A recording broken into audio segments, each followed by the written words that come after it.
Alors je m'appelle Arthur Perrault, j'ai 29 ans.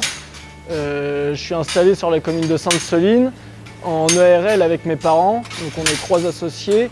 On a 220 chèvres de race alpine et 170 hectares.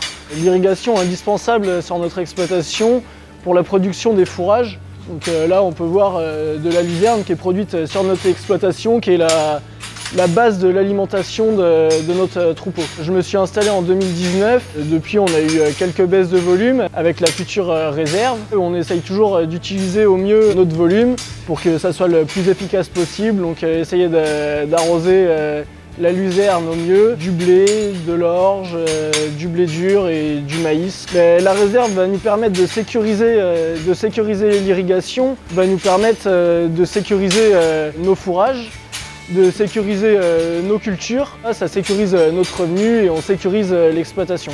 Sans irrigation, c'est un associé en moins. Toujours la même charge de travail.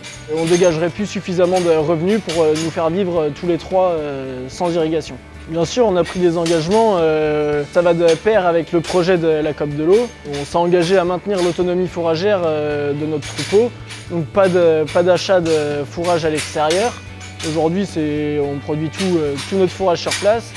Réduction des phytos, avec une baisse de nos IFT sur l'ensemble de l'exploitation. Le maintien des MAE, donc des mesures agro-environnementales. On a des parcelles qui sont en MAE pour la sauvegarde de la biodiversité de l'outarde canepetière. C'est pas facile de vivre avec ça. On sait qu'il va se repasser une manifestation bientôt. On sait pas où ça va avoir lieu, mais il y a des chances que ça soit en face de chez nous. On a vu comment ça s'est passé la dernière fois avec des scènes très violentes, des dégradations. Ça fait peur. Forcément, on y pense. Mais on aimerait bien qu'il n'y ait pas de débordement, pas de dégradation. C'est du stress en plus.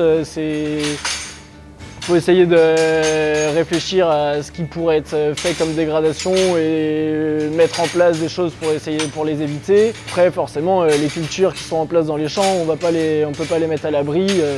Ni les bornes d'irrigation qui sortent de terre au bord des parcelles, on ne les mettra pas à l'abri non plus. On verra bien. Donc demain, si on n'a pas la réserve, qu'est-ce qu'on fait? Est-ce qu'on continue l'irrigation comme aujourd'hui en prélevant l'été dans le milieu?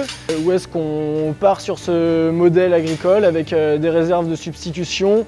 On fait évoluer nos pratiques agricoles et le milieu s'en trouvera bénéficiaire. On espère que ça se passera, que le projet aboutira et qu'on aura de l'eau dans la réserve en 2024.